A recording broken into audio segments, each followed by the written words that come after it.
Hello, everyone, and welcome to this afternoon's webinar. We're really so thrilled that you've chosen to join us today. We know everyone is super busy, and actually, where I am, the weather is even nice. So thanks for coming, and we hope, I'm really looking forward to this presentation today.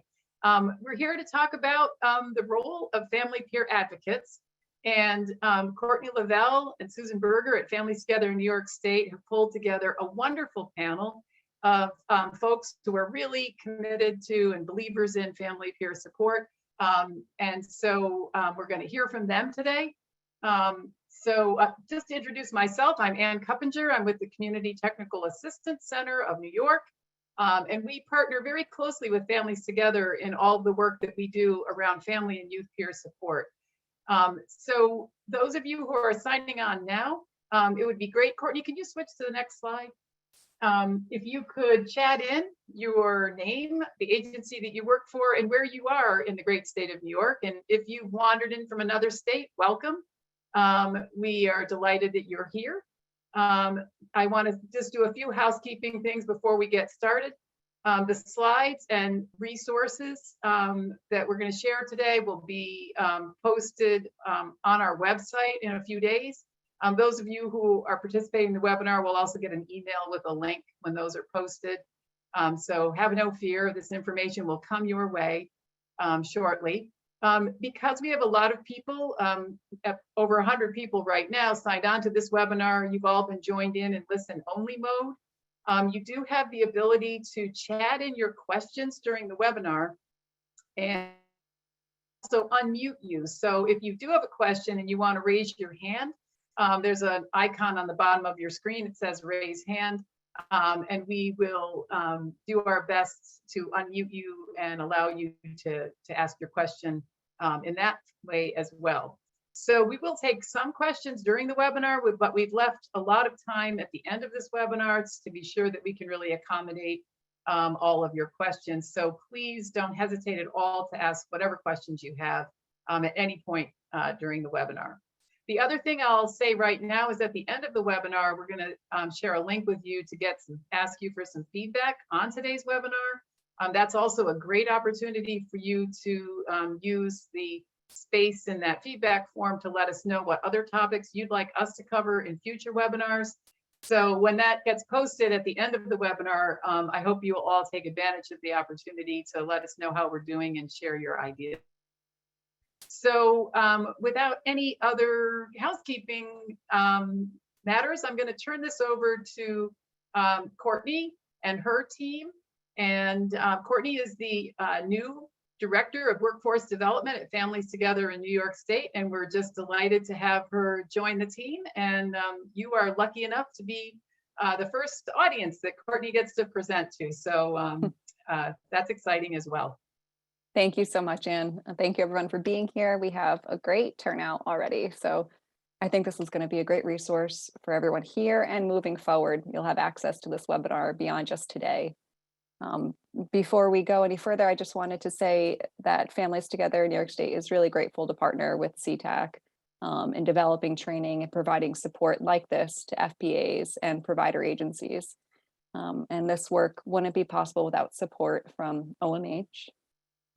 So as Ann shared, I'm the incoming Director of Workforce Development at Families Together. I oversee all training and credentialing activities for both youth and peer advocates in New York State. For those that may not be already familiar with us, Families Together is a statewide family-run nonprofit organization. We work to establish a unified voice for children and youth with social, emotional, behavioral, and cross-systems challenges. Our mission is to ensure that every family has access to needed information, support, and services. I am also beyond excited to have Giovanni Canales, Ariane Narcisse, Sharon Mahota, and Wendy Chase with us today. Giovanni, Sharon, and Wendy are going to be part of an incredible panel discussion that I really think is the best part of this whole webinar today. And Ariane's going to share some great research and data that is starting to emerge a little later on. Before we get into it any further, let's go over a little bit of our agenda. I'm going to give you an overview of our brief history, where we're at now in New York State with family peer support and really what family peer support is. We're going to talk a bit more about the impact, and that's where you'll hear from Ariane and our incredible panel. And then at the very end, we'll wrap up with some resources to support all of you in the work that you're doing moving forward. All right, so let's start with a little bit of a background.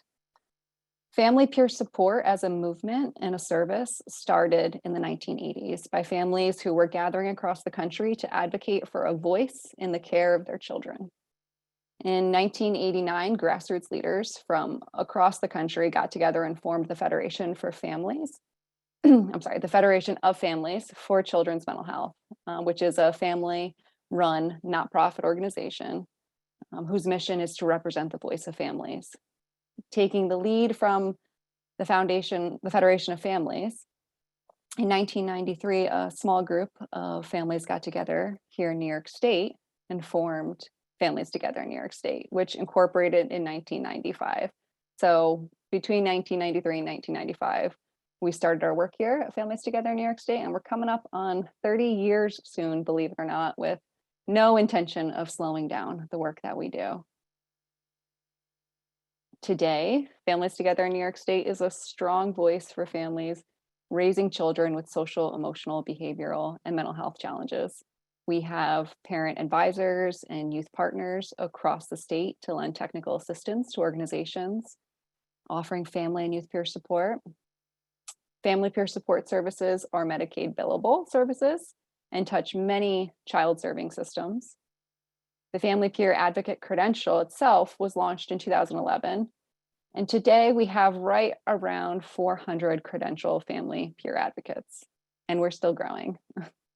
We're partnering with new organizations and systems whenever we can, including the child welfare system, to expand access to family peer support for more families.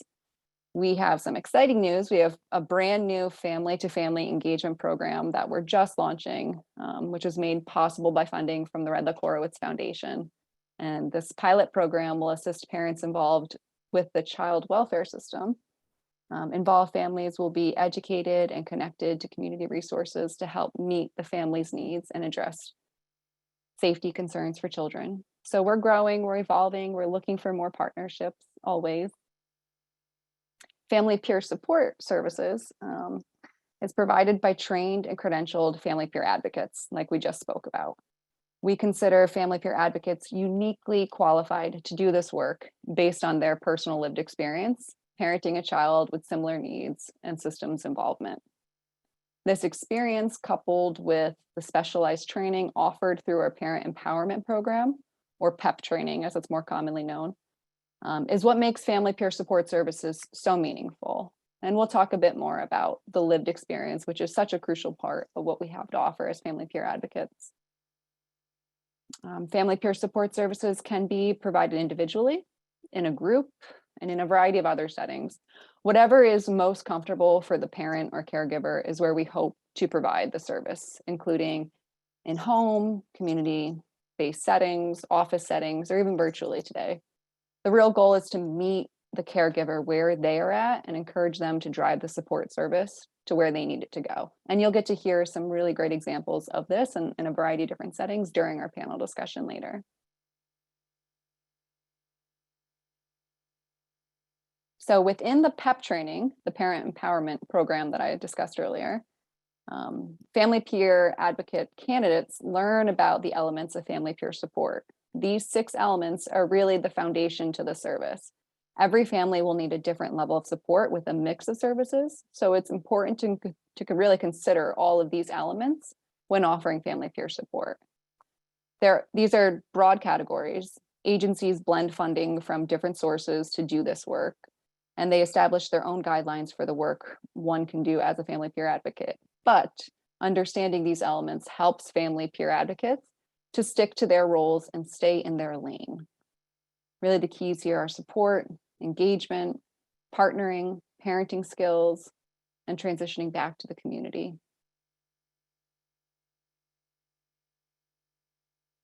Okay, so we've looked at the elements of family peer support. Now let's look a little bit at the guiding principles.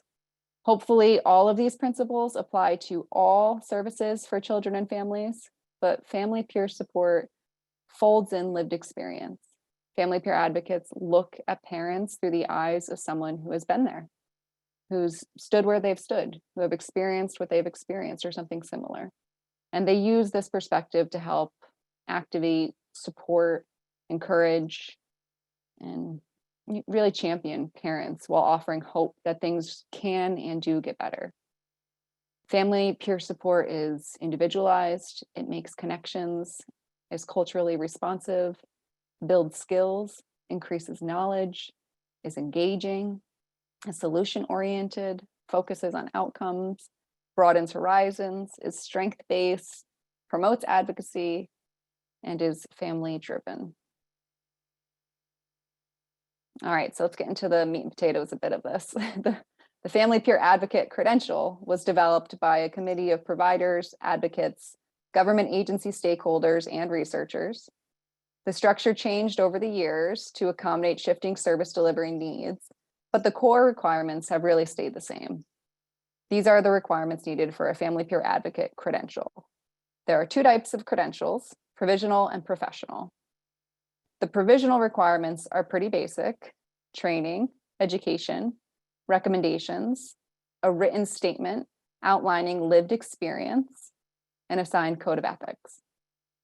For a professional credential, an advocate needs additional training, a supervisor's recommendation, and 1,000 hours of work experience.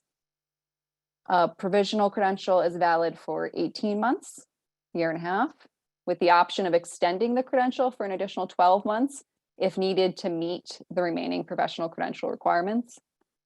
An agency can seek reimbursement from Medicaid for services of both a provisionally credentialed FPA as well as a professionally credentialed FPA. The professional credential is good for 2 years. Both training and credentials are free to the FPA or the Family Peer Advocate because they are supported by OMH, the Office of Mental Health. Renewals are required every 2 years, and there is a small renewal cost of $50 for that renewal. If a Family Peer Advocate's credential expires, the agency cannot bill Medicaid for the services provided by the Family Peer Advocate. So it is really important for both the agency and the Family Peer Advocate to keep track of their renewal dates. I cannot emphasize this enough. I've already seen this in my time here as the director. You really need to submit your renewal paperwork as soon as you can and stay ahead of it. For more information on credentialing and renewals, you can find out more at our website.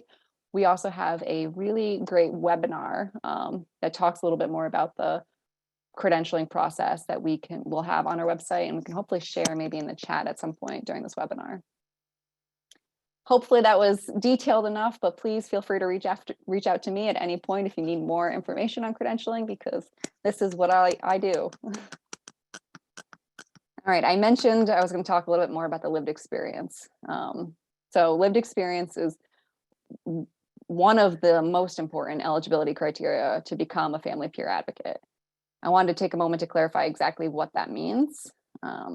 So it's terminology that refers to the parent or primary caregiver. The definition of parent or caregiver includes biological parents, foster parents, kinship caregivers. A parent with lived experience has system navigation experience.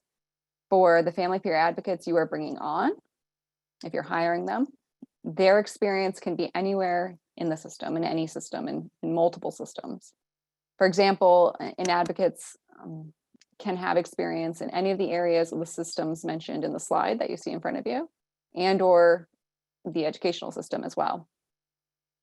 Children, so that the experience of the parent has to be navigating the system while their child was under the age of 21. Providers are not considered primary caregivers. Getting the definition down about this lived experience is really important because it is through the lived experience definition that we identify who can do this work. If an individual does not have direct lived experience as a caregiver of a child under the age of 21 navigating through systems, then they're not going to be able to receive their credential. In our state, this definition is in place for all agencies providing family peer support services through a designation by the Office of Mental Health, which includes juvenile justice, child welfare, disabilities, special healthcare needs. Really, it's crucial. It's the heart of the work that we do. Through being there, experiencing these experiences, we're able to lend compassion and support and guidance that you can't get in other ways. Okay, so now I think is the time I get to turn it over to Ariane to talk a little bit about some data and some impact. Ariane? Thank you, Courtney. So it's important to know that the family peer support model has been studied in a bunch of different types of settings, from school settings to developmental disabilities to chronic health issues for youth, and then also for mental health for youth and others. It's also been studied internationally as well as nationally. But what we know from the research evidence is that it works. And so the evidence shows that the services of a family peer have the power to improve caregiver mental health and improve self-care practices. They are able to increase caregiver feelings of empowerment and have indirectly improved child academic achievement and academic performance. They can improve mental health services knowledge and mental health services self-efficacy. In this case, defined as basically active participation in decision-making and feelings of being active and participating in decision-making. They can improve knowledge and beliefs that caregivers have about children's mental health. And this is associated with the use of higher quality services for children. They can also decrease conflict and negative communication between caregivers and their children, which is really important for children's mental health and for family functioning, which ends up really helping the family unit and the child. Next slide, please. They can also lead to other kinds of improvements in child functioning. And it's really important to know that the presence of a family peer and working with a family peer can really help families to better recognize system level supports that caregivers may need. Examples of these system level supports are accessible resources, more accessible information about the mental health care system, and more accessible information about treatment options. And the use of a family peer service may better account for the impact of children's disorders on the family, because who would know better how a child's functioning is affecting the family than people who have that lived experience. And also having a family peer may provide better benefits of experiential learning, which is just learning from the experiences of others, and help connect families to one another, increasing basically support networks and the network of people who families can reach out to when they're in need. Thank you, Courtney. Thank you so much, Ariane. And those are great data points. We always need more research and more data. And I think there's also the family impact, right, of family peer support services. And that's the impact on the families that we serve. I mean, it's real, as I'm sure so many of you are anecdotally aware of already. I know I've seen, heard, and experienced myself the benefits of family peer support. And I believe really the bottom line is that helping parents and caregivers engage and become an active partner with their providers will always lead to better outcomes for the child. Because the focus really is shifted onto the parent or caregiver on behalf of the child, family peer support services help to reduce guilt and shame around needing help or asking for help, instead of the parent feeling as if they're really merely considered collateral. They feel comfortable to really question, act, engage, get involved, and learn and ultimately heal together as a family. So this great slide was actually put together, the next two, by Eileen, who was formerly with LIFT, the Long Island's Families Together, and she created these two slides, which we've borrowed and probably will indefinitely because they're great, to really showcase what family peer support does for the family and how it transitions families. So this was her way of expressing what families are going through prior to having a family peer advocate and having family peer support. They're experiencing the feelings of failure, embarrassment, anxiety, and rejection. And ideally, when we can start to fold in that support that's provided by a family peer advocate, these things start to transition. And the failure moves from fear and failure to a sense of empowerment. The embarrassment turns to a sense of understanding. Anxiety starts to be replaced with a sense of calm, and rejection is replaced with a sense of acceptance. When you're struggling, when your family is struggling, when your children are struggling, that sense of fear is real and palpable and hard to get away from. And when you are coupled with a family peer advocate who can look at you and empathize with where you've been and understands that feeling and wants to partner with you and help you move forward, that fear starts to dissipate. And I can't think of a better way to really look at this and that change than bringing in our panel discussion now. So we have some great panelists. I would love for them to join us. Giovanni, Sharon, and Wendy. I'm going to stop sharing my screen for a moment so that we can see them better.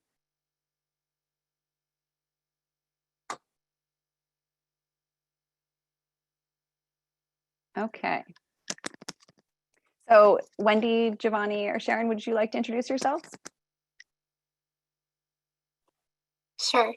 My name is Wendy Chase, and I'm the family advocate for Hillside. I work specifically with the residential treatment facility, which is, or otherwise sometimes called an RTF. So I work with families who have kiddos in residential care. Thank you so much, Wendy. My name is Giovanni Canales, and I am a family peer advocate with Hillside as well. I work in the Batavia town, Genesee County, and support parents along different counties, like in the Grove region as well, working with the Chivis program. Thank you so much, Giovanni. I'm so glad to have you here. And Sharon? Hi, I'm Sharon Mahoda. I'm the Chief of Coordinated Care and Community Solutions for Northern Rivers. And in that role, we have many parent and peer programs across 3 affiliates, which include Parsons, Northeast, and Unlimited Potential. I think across that we have 12 programs altogether doing various work, and as well as CFTSS. So we're in about 21 counties doing that kind of work. That's incredible. Thank you, all 3 of you, for joining us today. We had the ability yesterday to kind of do a little planning session, go over some questions, and I'm really excited for this because the 3 of you have such a wealth of knowledge to share with those of us on this webinar listening in. So let's start with Wendy. I've got a question for you, and Sharon and Giovanni, feel free to chime in if you have thoughts as well. All right, my first question for you, Wendy, is why did you choose to do this work? So that could be a really long answer or a more concise answer. So I feel like that's probably true for every family advocate. My more concise answer really came from just a process, but very specific related to the role that I'm in now. So I'm a mama of 4. 3 of my kiddos have special needs. My oldest son has autism. And so he was diagnosed very young at I think he was 13 months. And so I really came into the experience of the developmental needs world and getting connected and working through OPWDD and some of those services and supports and familiarizing myself with that. My youngest son subsequently really started to struggle when he turned 6. And clearly, like, we knew it was something different, and his was leaning more towards a mental health need. By the time he was 12, we were needing to look for a residential intervention level of care.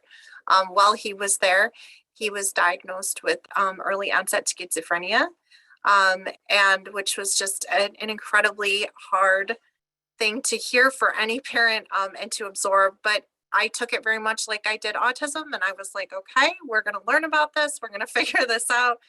So it really gave me a unique opportunity to, like, not only really have navigated the developmental needs area of services like OPWDD and more some specific skill building and things related more to the kiddos that struggle with developmental disabilities, but then also it opened up this door to OMH and to the Office of Mental Health and what those resources look like, and also to the intervention of residential care, which is extremely hard. And I think there's a huge amount of stigma around that level of care. At least there was for me when I was going through it. And so I ultimately, after having my kiddo successfully navigate that program, really get to a place of stabilization. I'd always done advocacy with my school district and different things for my older son, but I just felt compelled to work directly with families who are going through this process of residential care and navigating the mental health systems and some of our cross systems at the same time. So that probably wasn't as short as it should have been, but that's it in a nutshell and really what brought me to this work. Wendy, thank you so much for your transparency and willingness to share and be vulnerable. It's not always easy to share these personal details, especially about our families, but it's what gives some of us hope, is knowing that we're not alone and that there are individuals like you out there doing this work who understand and have been there. Right. I think that's the piece, right? That connection of, I remember I found one family who had a kiddo with early onset schizophrenia because it's pretty rare. And I had connected with one family, and it was so powerful to sit with someone who I didn't feel like I had to explain every little detail or justify myself, and to have that companionship and connection with another family and another person who had walked through some of the same steps I had. And I think that compulsion to want to reduce any family to have that level of isolation and to feel so alone in this process, to let them know that they're not alone, that they didn't do anything wrong, that this is just a reality for some of us. And, I can't make everything better, right? But I think sometimes just standing with someone in the struggle means far more than even having a solution, right? Just being able to partner with someone in it and be there with them through it. And it's that is what drove me. Is I thought, man, if I can be that person for someone like that person was for me, it's just very powerful. Thank you for sharing that, Wendy. To paraphrase, if sometimes just standing with somebody through the struggle is more important than trying to help them provide the answer. It's so true. Oh, okay. Well, speaking of struggle, that kind of leads me to my next question for you, Giovanni. Can you share a little bit about maybe some struggles that you've had since starting doing this work or beginning to do this work? Sure. First off, thank you everyone for being here. The one struggle I faced the most when starting working with parents is that I was so excited that I had been empowered and I had grown in knowledge that I was overstepping in my job boundaries. And it's easy to fall or to give into the temptation to do the work for the parents I work with because I know how to navigate the system, I know how to get around things. And I had to step back and say, wait a minute, the parents have to be an active partner in this in order for it to work. Because I was a parent myself that struggled at some point, and someone grabbed me by the hand, because this is family driven services that we provide, and kind of took their time to help me and my wife and my family crawl together to eventually stumble here and there, get up and start running. So I had to remember, especially when I started working and supporting the families, that it's family driven and they have to be an active partner, and we're walking beside them. We're not walking in front of them. We're not walking behind them. We're walking with them, beside them, holding them by the hand. I like to use the illustration always. It's like we're driving, we're in a trip together, and the parent is driving, steering the wheel, and we might come in with suggestions here and there. So when it came to the struggles I faced, yes, that definitely overstepping was one of the struggles I had. But now I rejoice, and it's a happy day every time a parent calls me and say, hey, I did it. I called the place. It went great. The meeting went great. So it's always that yes, you get all the credit. Amazing. Great job. So because if we get the credit, we're not doing what we're supposed to with the job we have to do in the empowering, in the coaching and all that. So it's always a good payday when the parent can report, I did it. And it's always, it brings me joy. And is the reason primarily for which I'm doing this job. I must add that my wife is the one that started working first, and she told me, you have to apply for the job. They're giving training, and if you get this training, it's going to be even better. So she sold me on it, and to this day, now my brother is working as a family peer advocate as well. So we're a family of FPAs. Oh, I love that so much. Oh, and I can relate so much, Giovanni. I mean, oftentimes we're fixers, right? And we want to fix things. As parents, we want to fix things, and kind of what Wendy was saying before, it's not about providing the answers, it's about just being there. And I love what you said about the payday is when the parents, when the families have the answers. Okay, so one more question right now for Wendy. Could you describe what a day in your work life is like? And also maybe while doing that, touch on what some of the misconceptions about the role might be. Yeah, for sure. I just have to piggyback very quickly off of what Giovanni said. I have to say, like, that the payday part, that it comes to my mind all the time, and very much in our training, where it's, do for, do with, cheer on. And there is nothing quite like watching that transformation as a family feels empowered and able. And they call you up and they're like, guess what? And they're so excited, and it's like, it's contagious. So I have to piggyback off that, because I feel that in my soul, Giovanni. I definitely, it's like one of the best parts about being a family advocate. And truth is just to see that success and see a family grasp that empowerment and strength within themselves. So a day in the life of an FPA. I think that we do a lot of different things.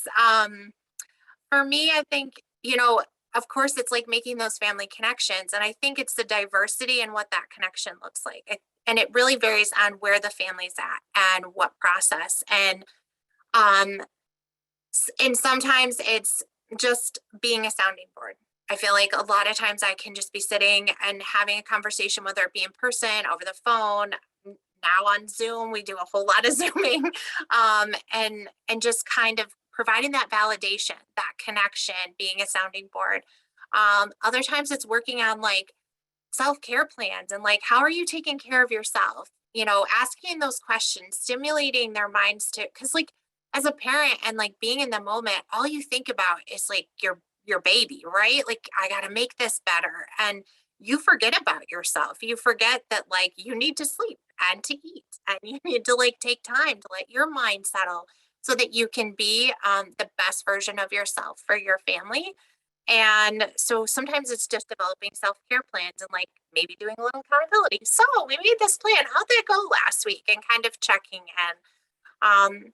Sometimes it's developing like asking those open-ended questions to help families figure out what do they really want to work on, where do they see their needs, and helping them to like work through it. Because I think in many situations, especially I find in my work with kiddos that are at the residential level of care, there can be overwhelming amount of needs, right? There's so many that you don't really know where to start. So I think sometimes sitting down with a family and really working through, okay, let's prioritize and let's just look at one thing, instead of kind of getting super overwhelmed with all of the needs at once. I do a lot of collaborative work. So like connecting with clinicians, connecting with providers, helping families to like Giovanni said, sometimes they make that call. Sometimes you make that call with them. You know, you can role play and practice, like, let's pretend like you're going to make this call, like, let's do this, and, you know, kind of think through and help them to feel a little bit more prepared. So when they make that call, if someone has a statement or a question that they're not sure about, maybe we've practiced that. And so they're feeling a little more confident and capable in the moment. And then also in my role, which I feel like is a really important part of what we do, is with my team, because I work in a residential setting, I call it a one-stop shop. So like our clinicians, our transition coordinators, our medical, our psychiatric providers, we all work together as a team. And many times it's about helping to keep that family perspective. So when I'm connecting with providers, helping to remind them to like look at things from a family point of view, and to remember that we are family driven care and that the family is in the driver's seat. And we may have a lot of plans and a lot of treatment goals and things that we think are great, but if the family is not aligned with that, or if that doesn't make sense for them, then we're not doing it. And I think that that is a big part. And I will say this, I feel like my team is awesome and I very rarely have to be like, what are we doing? But it does happen on occasion. So I think that in of itself is a big piece of what we do too.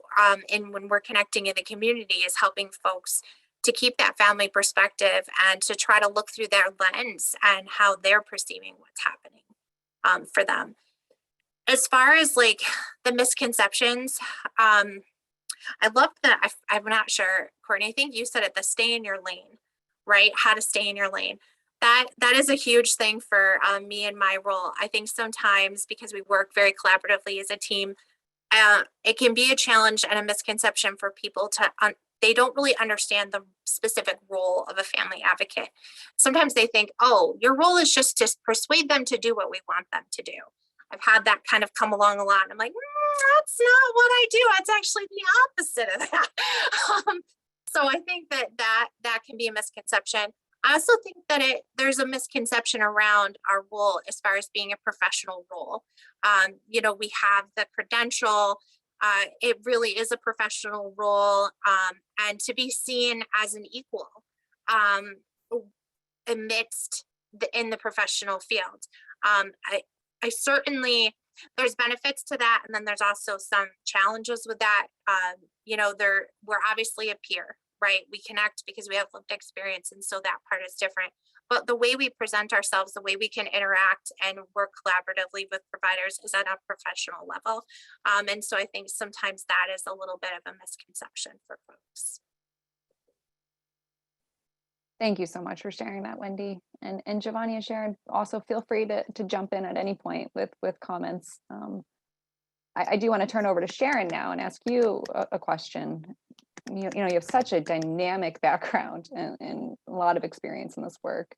As a supervisor and a program administrator, how would you say you've seen family peer support services change our field really over all these years? Yeah, so just quickly, I started my social work career in community and have always been in community. I've always been, to the annoyance of many people, kind of left of center in most things that I do. And so I learned that as a young social worker who had no children, that I don't know anything, really. In my 20s, I didn't really know anything. And it didn't seem right that there was things that were dictated that families had to do.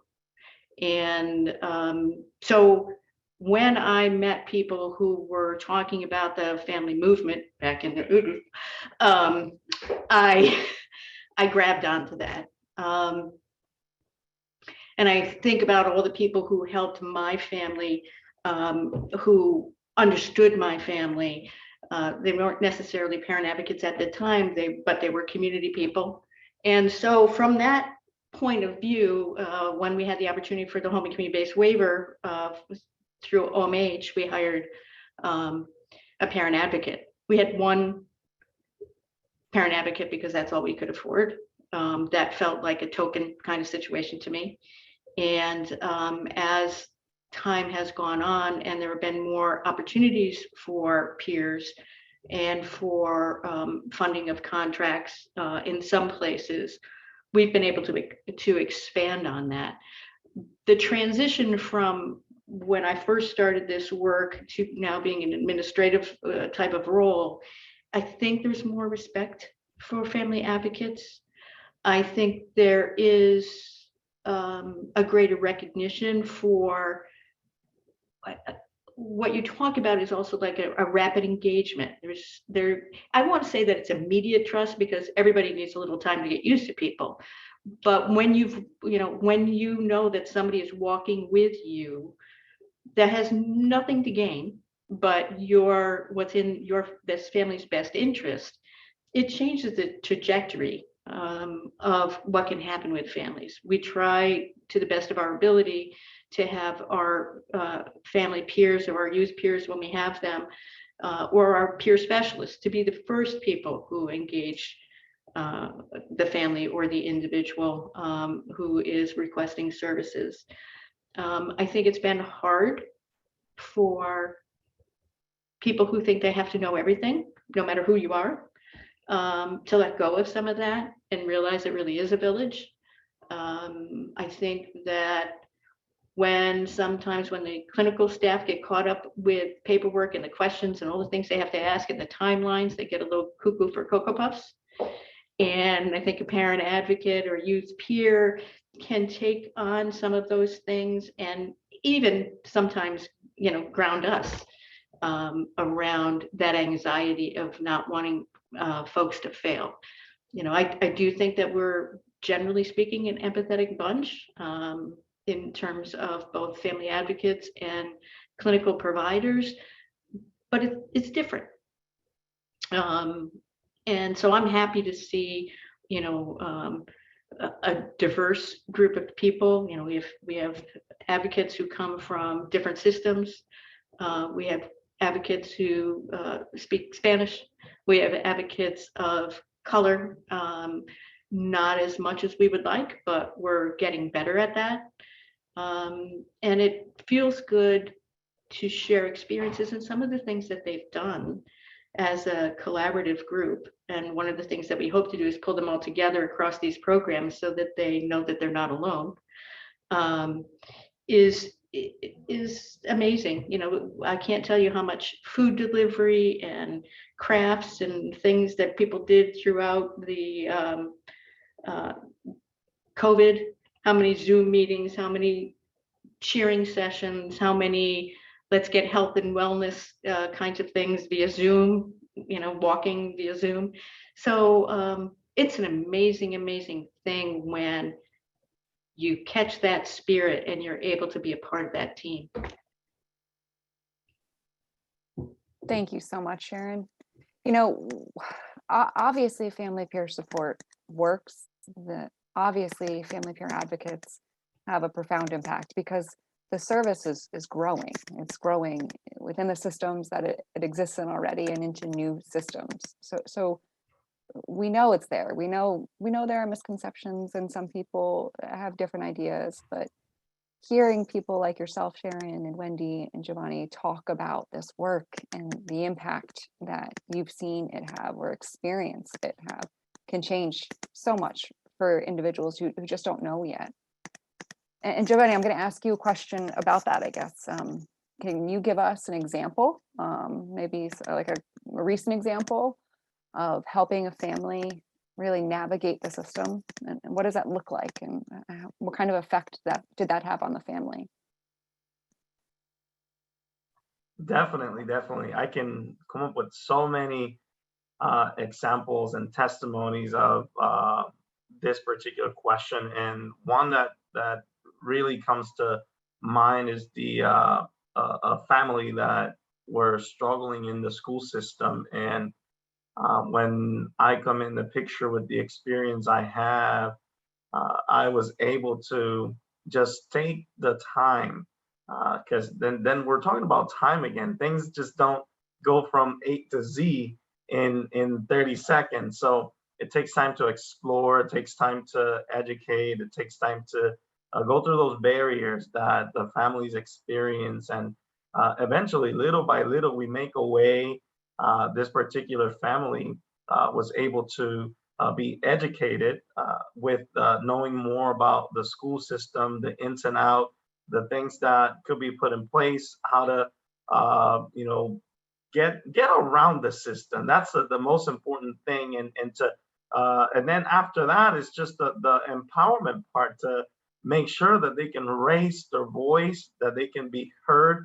Because it's not just knowing the system; it's how to bring out that lion in you. Because sometimes the different systems could be intimidating for parents. So again, this particular family was able to know the ins and out of the school system. More supports were able to be added, and through that, and at the end of the day, they got the credit. Forget about it. They got the credit. Thank you so much, Giovanni. And as you were talking, I had a couple questions that came to my mind, and it reminded me that I should remind everyone in the webinar listening right now, if you have questions for Giovanni or Wendy or Sharon, please send them in the chat, because in a few moments, we're going to have an opportunity for a Q&A, and all three of these individuals are great resources. So let's pick their minds as much as we can while we have them with us. Okay, I have another question for you, Wendy. What would you say the biggest value, I guess, of family peer support services is? If you could condense it down into one thing, what would you pick? Right. There's so much value. And I think in some ways it's helpful to separate the value for the family versus the value for like a program, right? I think when you talk about for programs that are looking at bringing in family peer partners or family peer advocates into their setting and their system, I mean, certainly from a program perspective, I think that the family engagement goes up, way up. I think that's probably the greatest benefit to a program, in my opinion, would be that level of engagement and partnership just would go up extensively. And there's certainly other things. I think in residential care, we certainly see shorter lengths of stay for kiddos. In that intervention, we see more positive outcomes, kiddos staying in the community after going home and being able to stay there, not having to return to like any kind of higher level hospital care, those levels of intervention. So there's definitely overall, it's allowing that empowerment to a family really reduces, honestly, the amount of services needed at the end of the day. I mean, families really become more capable, they feel more empowered and more able to like meet those needs. And so from a program perspective, I think that those are huge amounts of value with including family peer advocates in their program. From a family perspective, oh my gosh, I feel like I could probably write a thesis on this one, but the stigma sticks out to me. And maybe that's because of my own experience, but I've certainly seen it with other families, the isolation, the stigma, that feeling of defeat and failure, that fear acronym that was put up is spot on. It really is, that rejection. And it's not just from systems, but even from within your own family. I think your own friend and family social network. And I don't think providers often realize that Even close-knit family members can often turn their backs on families when they're going through these struggles, or just pull away. Maybe not necessarily, make statements, but just not be available. And that is, it can be paralyzing in those moments. And so I think having someone sit with you, having someone to help identify with, and to realize that this journey is unique to you, but it also isn't. The struggle isn't unique. The challenges aren't unique. The specifics are, but not that process. And I think knowing that creates such a reduction in stigma. It helps families to immediately feel more empowered and more able, because they're like, oh wait, this isn't just me. I can do this, because you know what? Here's a person who's done it. So it brings a tremendous amount of hope. So you're creating hope, you're creating empowerment, you're making those connections, helping families to reach out and feel able to reach out again, to reduce that rejection, and those feelings of isolation. Such an important point. Sharon, I want to ask you, I think similarly, about the value of family peer support services from your perspective, and really how have you seen family peer support services affect the families and the organizations that you work within? So in terms of families themselves, I think, I would echo what Wendy and Giovanni have already said.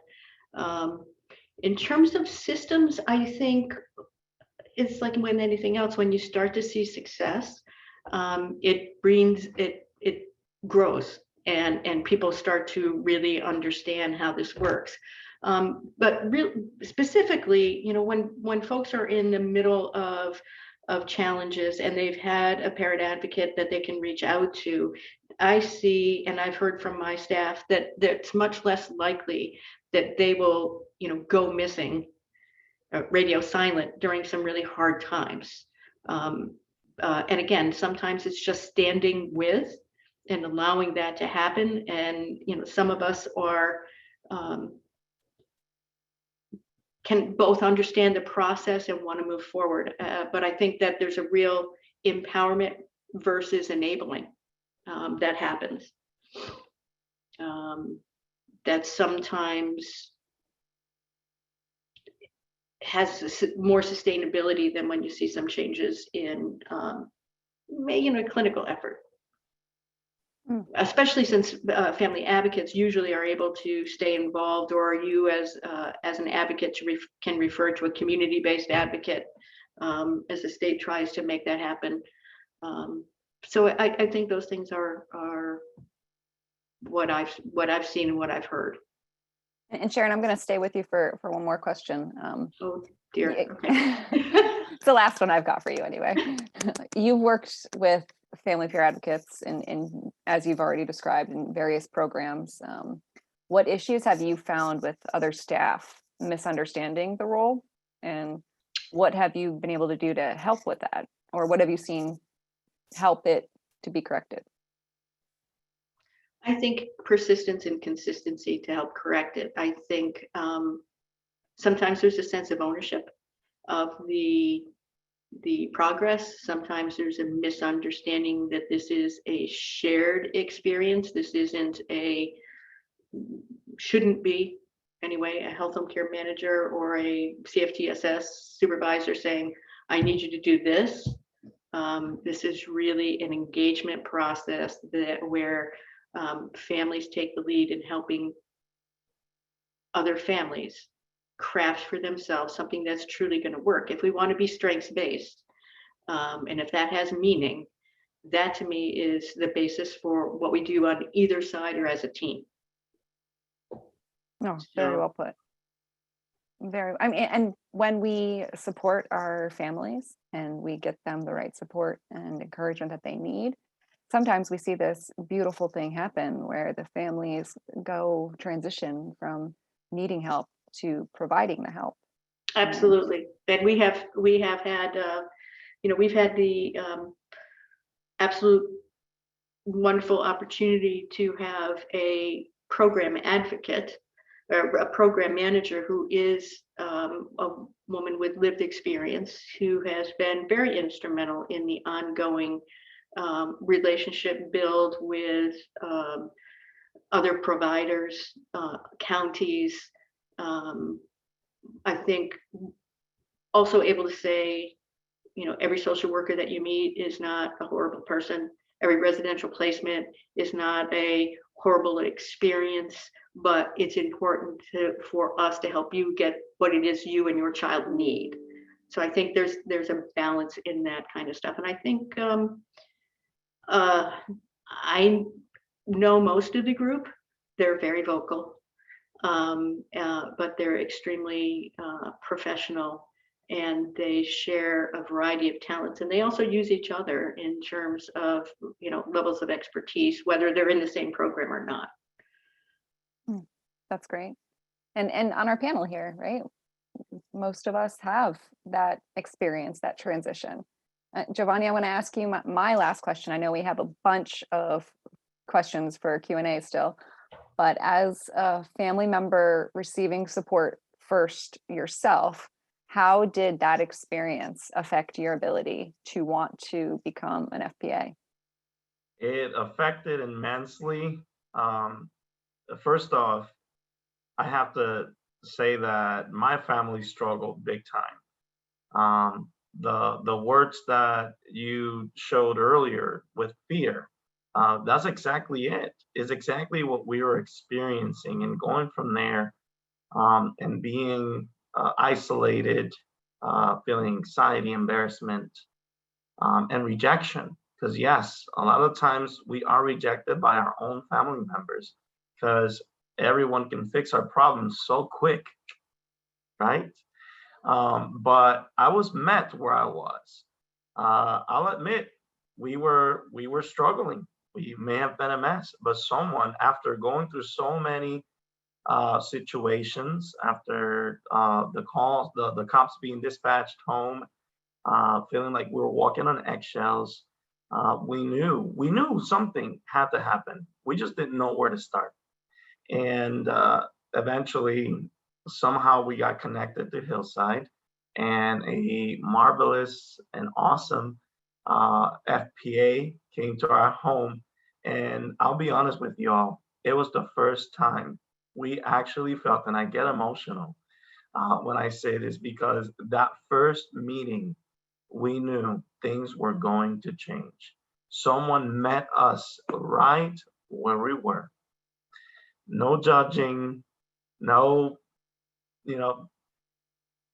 it was the most beautiful moment we've experienced. Someone listened to us.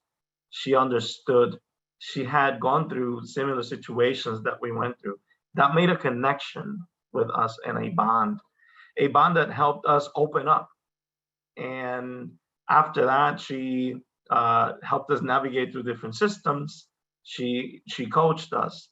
She educated us. She provided information. She worked in different areas. Eventually, not only us received services, Giovanni, my son, his name is Giovanni too, he received services. The entire family received tailored services. This is not cookie cutter stuff, tailored services for the entire family.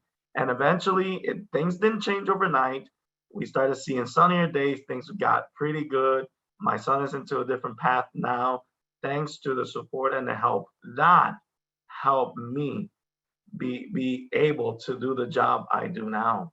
I was taught, I was empowered, I was lifted. Someone embraced me and said, let's do this, you can do it.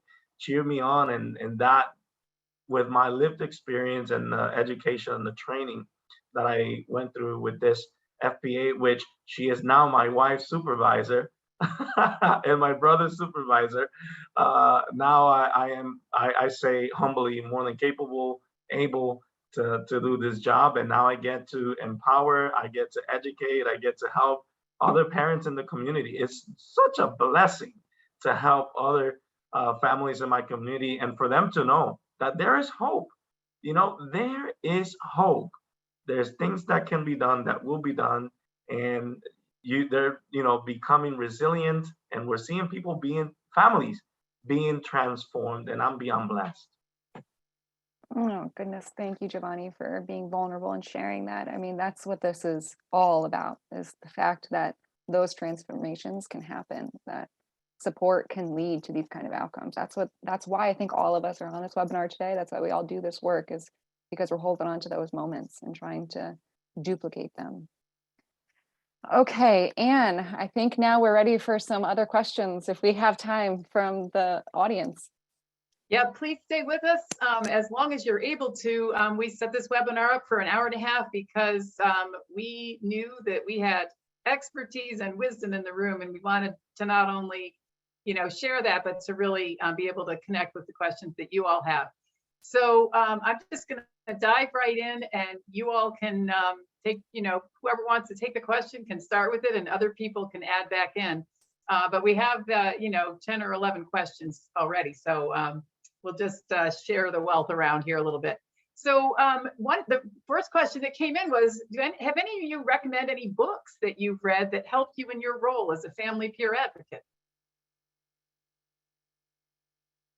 I thought that was a tough one. I was like, I've definitely been influenced by webinars and hearing people talk, but books, I didn't know. So we might have to let our panelists think about that, and we can include that information in a handout afterwards. Hey, Wendy's come Yeah, off. I was just gonna say, I think that's an awesome question. I'm like, that's a great question. I don't know as if there are like family peer advocate books. I've never actually read one that's specific family peer advocate. So if it's out there and one of y'all know about it, please put it in the chat. I think for me as a parent, for sure, like just different resources. There are quite a few different books, obviously specific to different diagnoses, but that are written from parent perspective. So whenever I look for a book related to something that I'm struggling with like my own like personal stuff with my family or my kiddos, or if there's a family out there struggling, I always encourage families to look for perspectives. Like we can all get not to say that like the provider written books are not helpful, because they certainly are. We need that information as well. But I think when you're looking for that connection or to help through how to navigate things in your families, looking for books that are written by families and kind of sharing their own experiences, I've always found to be very helpful to me. Yeah, and those may come in the form of books or blogs or who knows what kind of format. All Blogs, right. for sure. Yeah. That's a really, it's a great question. What inspires you? What have you read that kind of just helps to fuel you, right? So here's a question for, whoops, it just slipped away. Sorry. Here's a question for Sharon. As a person who's been doing this work for some time, and as a clinical professional who's supporting the family peer advocate work, can you point to any kind of example of how the other clinical professionals that you work with, how you've helped them understand the role of the family peer advocate, and really partner authentically with those family peer advocates, and not have that be a token role? Can you think of strategies that you've used to help make that happen? Bullying isn't really a strategy, right?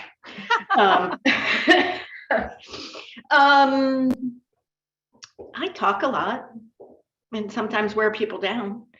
I've also had really good experiences, so I do really reflect on individual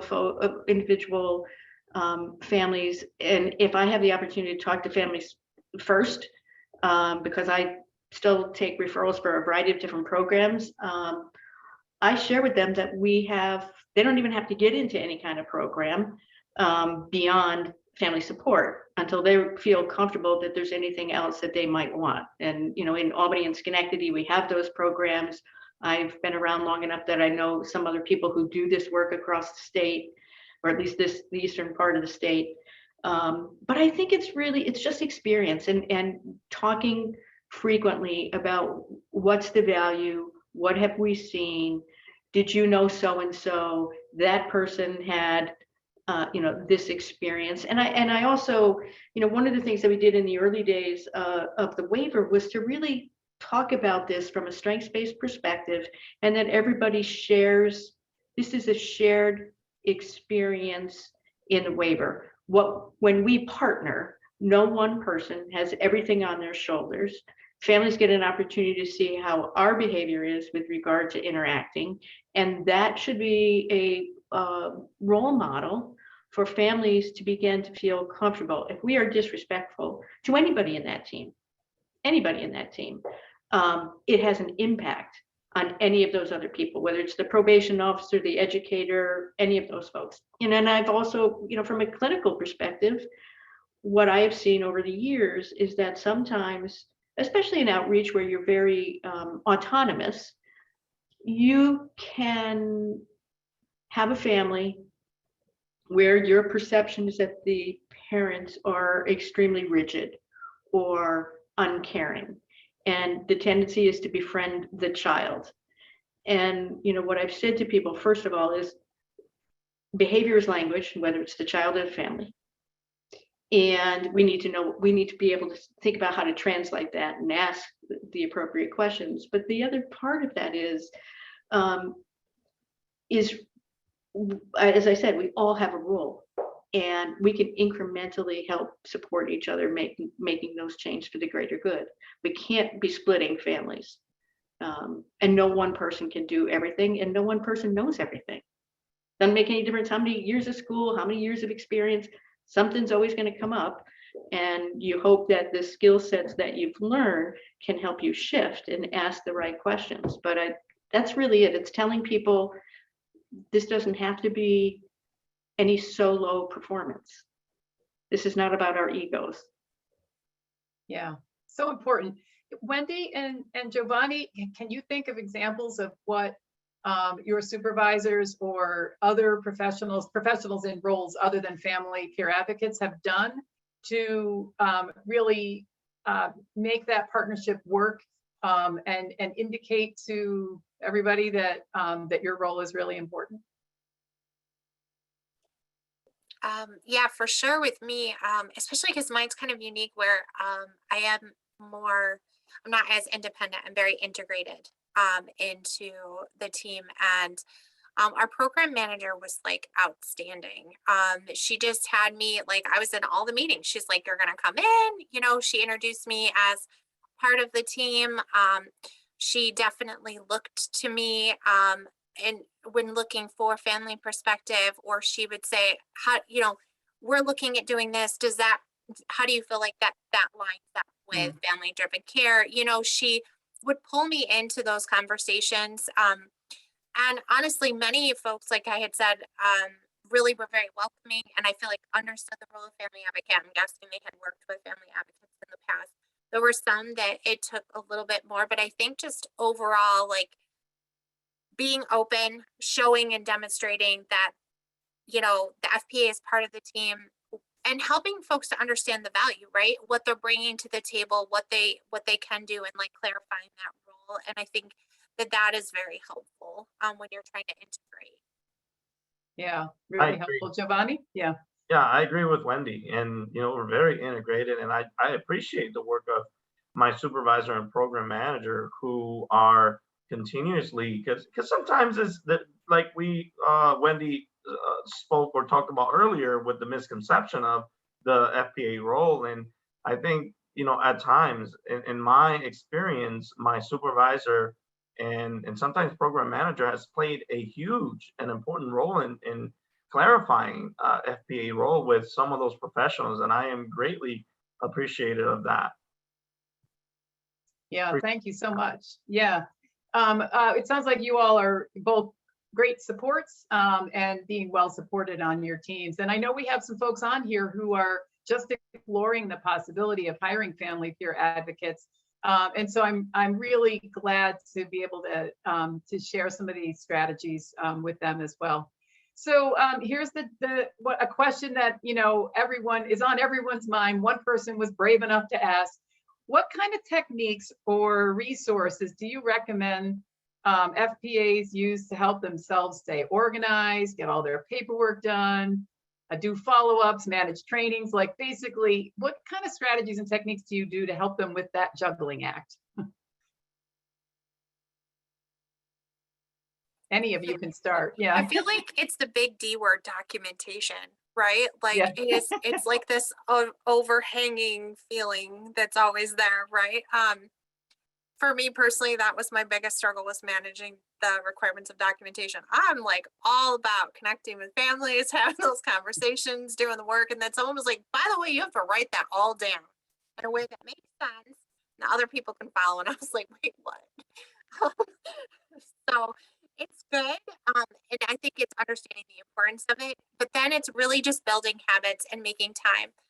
The Zoom is super challenging in my mind, and I feel it has had the biggest impact on scheduling, because we have a tendency to schedule Zooms one after the other. At least my program does, where it's like legit back to back. I can spend a whole day just staring at a screen and having conversations. And that's wonderful. And I appreciate so much that it's opened it up for families that can't get in, or we can't get out, or however that works. So I feel like participation has gone up. But it's a frustration when you're going from one thing to another. It doesn't provide you that time to really, like, one, think through, make notes, write down, what do I need to do? What are the next steps with this family? So that you're staying on track. For me, it's scheduling an amount of time after every meeting and blocking it off and being serious about it.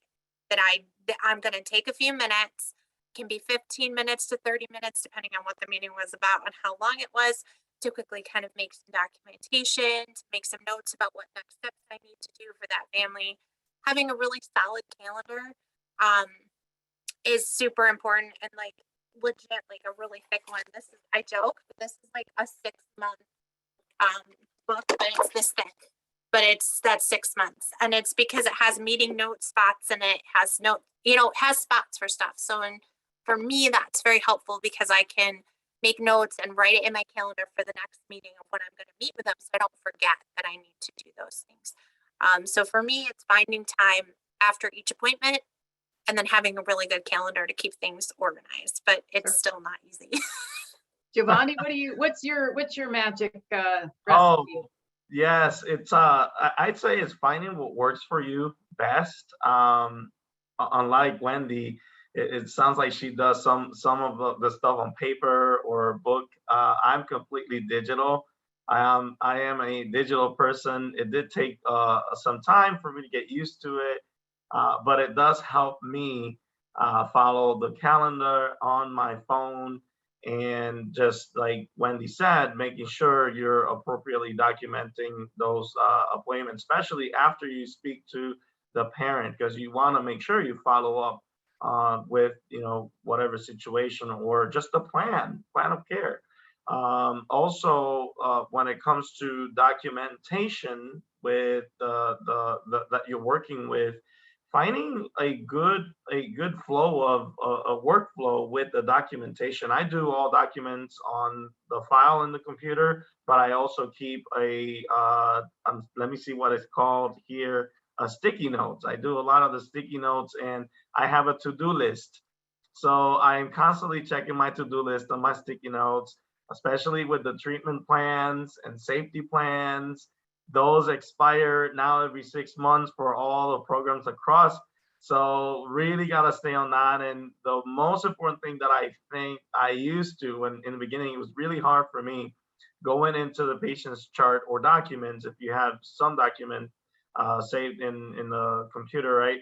Making sure you're reviewing the information so that you're following up and following that golden thread, so that you're targeting the work that you're doing, so that they become successful, and at the same time checking if there's anything that is becoming due or that is soon, and you can have that conversation with them and just stay fresh, stay up to date, stay fresh.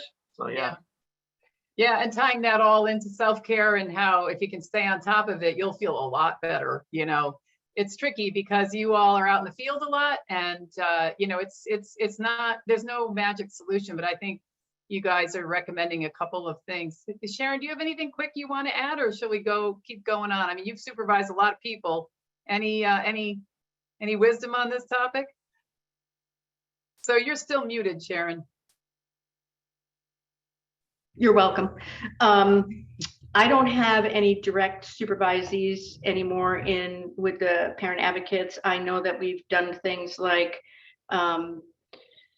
have work days, help people set aside time so that they can get notes taken care of. I know that we have had conversations about having electronics out in the community so that there's even the opportunity to do notes at the same time, in real time.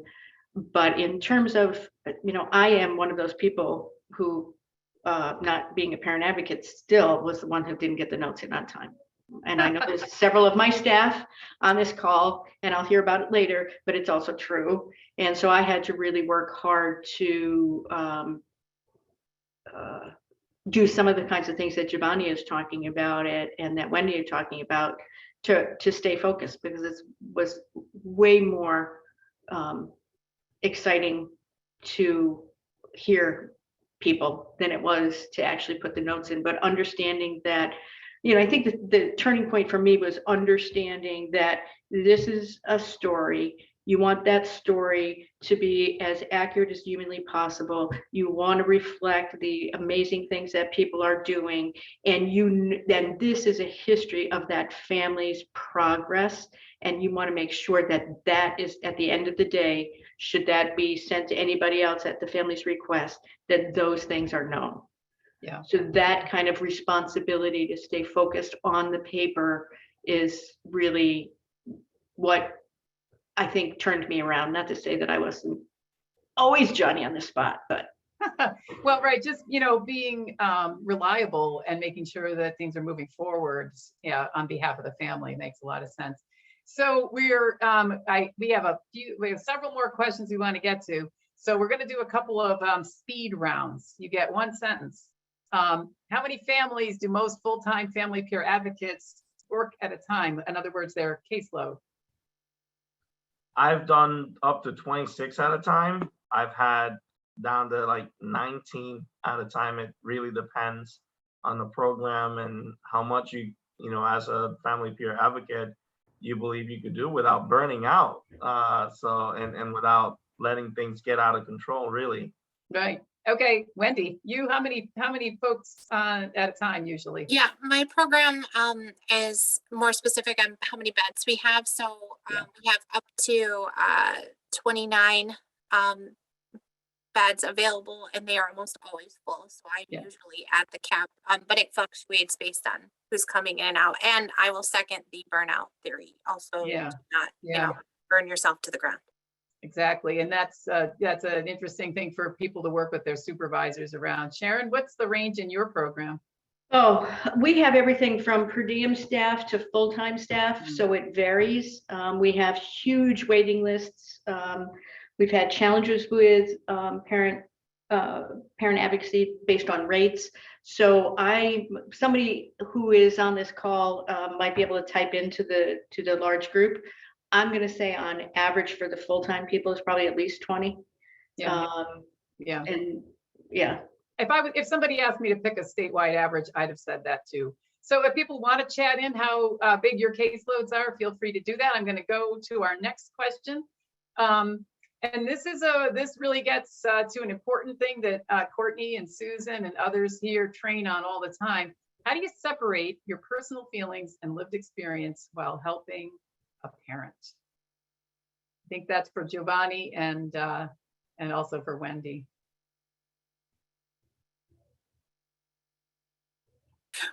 Who's going to take it first, Giovanni? I was watching his face. So yes, it's lived experience, but in my mind, and for many family advocates, it's living experience. If we're being honest, it is ongoing. Many of us are still in the works and ourselves, and although we've worked through a lot and have found ourselves in better places, kind of like what Giovanni was just sharing about his experience, we're still in it, right? And I think depending on how close we are to what might have been a very challenging or dark time for ourselves and our family, also has an impact.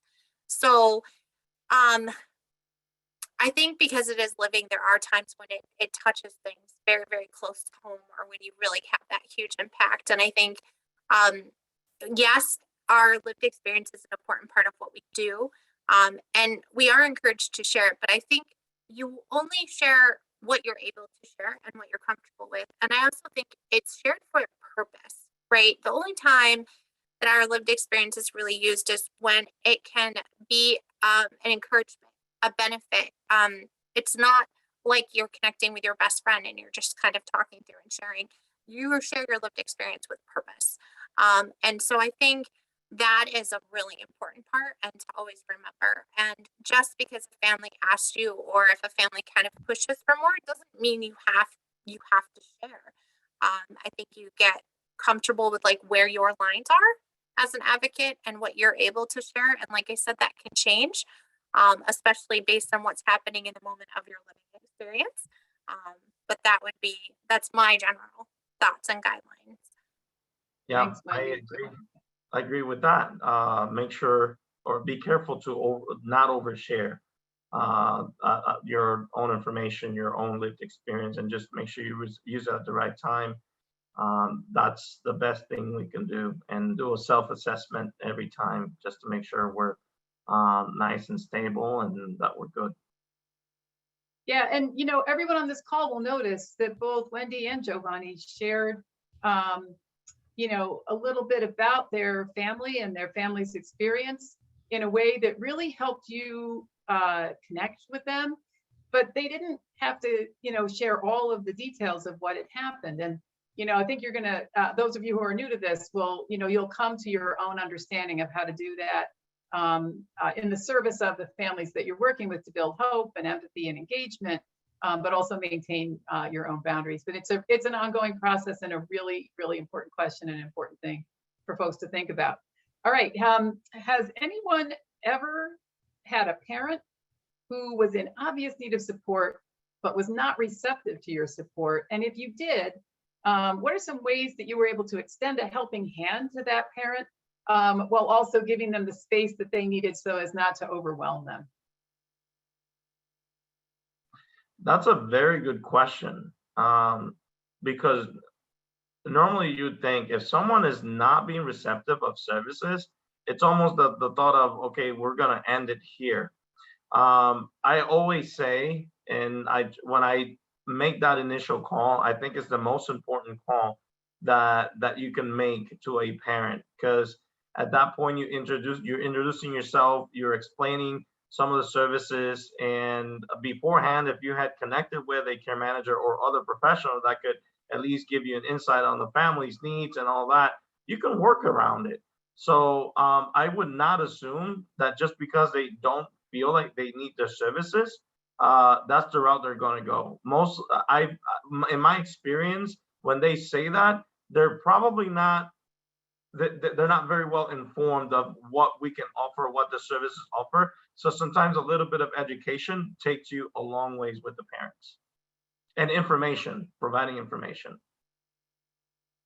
Yeah, I would also say that it could also just be their experiences with providers in the past, or not feeling like their voice has been heard, or having some like concerns around trust and validation. For me, it's usually a lot of validation right out the door, especially if it's a family who has had a history of like kind of pulling back, or not being as open. And that usually for me is just about, it's like I think of it as a protective status, right? They're protecting themselves because they've been hurt in the past or had a bad experience. So I think making, like what Giovanni said, that first connection is super important, providing a lot of validation and encouragement for sure.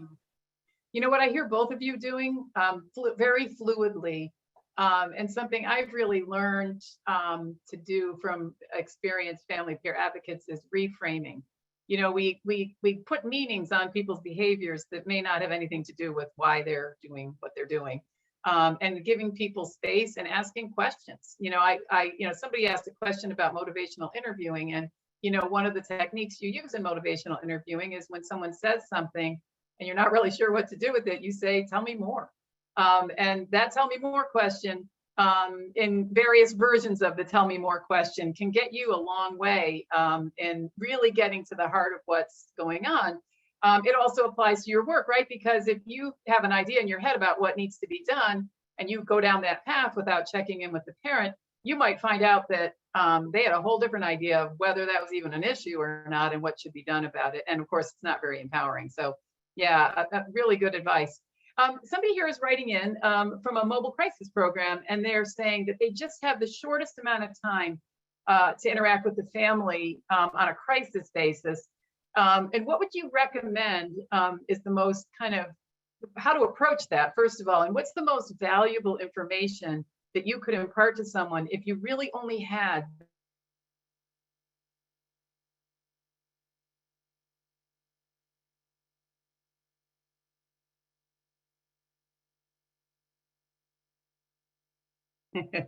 everybody's thinking hard, I know. I guess for me, I think I know of an advocate actually within our network, and I know Giovanni, I'm sure is connected with her as well, that does the mobile crisis. And she kind of shared a similar challenge. She's like, I had like 3 months with a family. Overall, if she's lucky, and sometimes it's only just that one contact. And so I think again, it's almost the same as what Giovanni and I said previously around that same approach of validation, right? It's coming in there, sitting next to them, providing a lot of validation, asking the curious questions, being open around like, what do you helping a family determine what is their greatest area of need. Because if they can determine what their greatest area of need is, you could provide them with resources and support around that need in a really short period of time, even in just one call, and at least help give them direction of where to move if you can't stay with them, right? You can provide them those resources or direction to go, but also providing that validation in the moment. I think that would be where I would go. I agree, Wendy. I totally agree. And I say at times it's about perspective and respecting the role of the parents in the child's life and their families. When we come in, if we see them as the number one professional in their child's life, we're gonna want to hear from them. And like Anne said, just let's explore. Tell me more about, those are key things that we could utilize, strategies to really connect with the families in short amount of times. So, I think the last couple of years has kind of beaten up the parent movement. We've seen a lot of turnover. We've seen people, compromise between job and family and just need to not do this work for some time. We've also seen rates in CFTSS and in other programs make it hard for family advocates to continue on, or for agencies to expand kinds of things. I'm hoping that will get better, but there is regional directors. When I didn't know anything at all in the Hudson River region, it was call Barbara Callahan. I don't know where everything is, but call Barbara Callahan. I know Sue Lewis is on the call. So when we were working up in that part of the world, if I don't know anything as specific, but we've tried to put together those kinds of resources. If this is somebody in the Parsons Northeast Northern Rivers universe, we certainly have some of that stuff on record, and it's probably good to have everybody have that, because you can't do everything. So that's really good advice. And gosh, we could just keep this conversation going, and we may invite all of these panelists and some others back to do some more of these sessions, because you all just had great questions and such great wisdom has been shared. So a minute ago, Ragini from our team posted a link in the chat. If you scroll back up, and maybe she'll put it back in there. If you could click on that link and just give us some feedback about your experience today, and also some ideas about future training topics. I'm sorry we left a couple of questions on the table, but there are some slides that we're not going to put back up because we don't have time. But when you get the link to this presentation, I want you to take a look at those slides. There's some additional information in there, including some resources from CTAC that will support your work, and also some resources from Families Together that will support your work. With that, I want to let Courtney just close us out today. Thank you, Anne. Thank you, Sharon, Giovanni, Wendy, Ariane, everyone, for just an incredible webinar, an incredible discussion, incredible questions from the audience. We have so many resources that you will see when you get the slides. Please feel free to reach out to any of us at Families Together. Visit our website, ftnys.org, and you'll find this recording and others at some point. Thank you guys and gals for sharing space with us, for being a resource to each other and to our community, and for the work that you continue to choose to do. You're making a difference, and it's incredible to be part of it. Thank you, everyone. Same here. Thank you. Thank you so much. Thank you. Bye. Bye. Bye.